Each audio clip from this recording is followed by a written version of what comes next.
Subscribe now and press the bell icon. Never miss an update. नहीं, शांति नहीं है। अब भारतीय जनता पार्टी वाले डर गए हैं। हकीकत मान करके ये चलिए कि मुसलमान, माफ करिएगा दर्शकों, मैं सच बोलता हूँ, सच बोलने का मेरे में मादा है।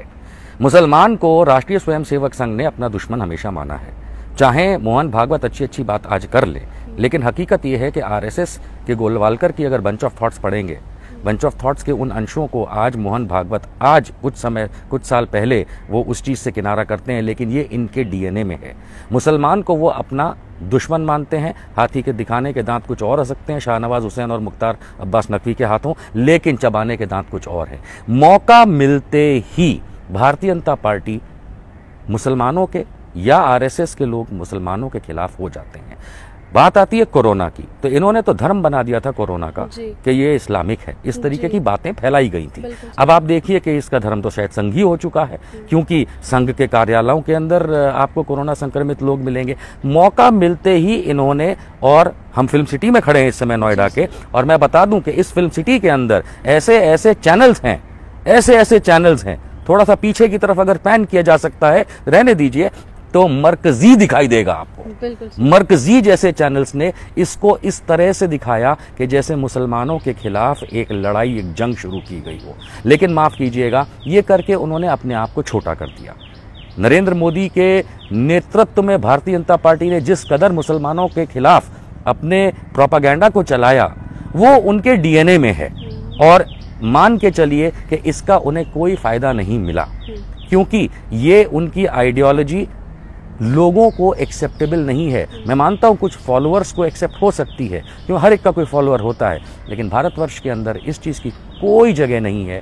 और आज की तारीख में संघी कोरोना, आपने लॉकडाउन की बात करी, 550 मरीज पे लॉकडाउन करने वाले पूरे देश को महानुभाव, हमारे देश के विश्व गुरु नेतृत्व वाले नरेंद्र मोदी जी, आज 13.5 लाख से ज़्यादा मरीज हैं, जिसमें 8.5 लाख ठीक हो गए, तकरीबन 5 लाख के ऊपर बीमार हैं। उनकी तरफ उनकी कोई तवज्जो आज नहीं है, क्योंकि उन्होंने गलत कदम उठाए थे। मैं छाती ठोक के कहता हूं, नरेंद्र मोदी, आपको राजनीति नहीं आती, आपको सिर्फ गंदगी आती है। बहुत अच्छा सवाल है आपका। सत्ता का सुख भोगने के लिए जो भी राजनीति की जाए वो कम है, और इसके लिए मेरे ख्याल से भारतीय जनता पार्टी ने चाणक्य नीति अपने तरीके से बना ली है।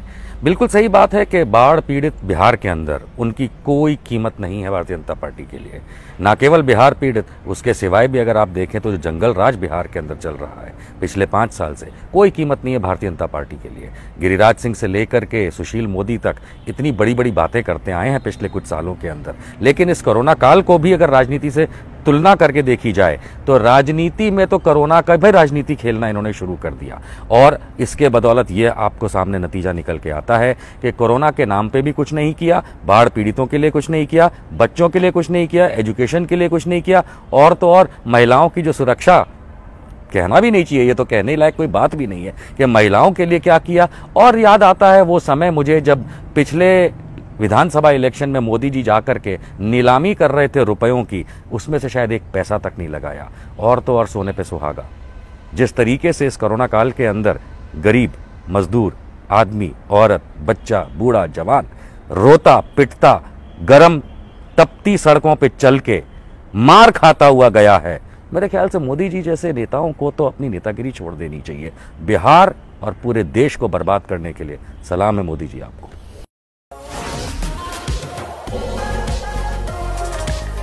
Subscribe now and press the bell icon. Never miss an update.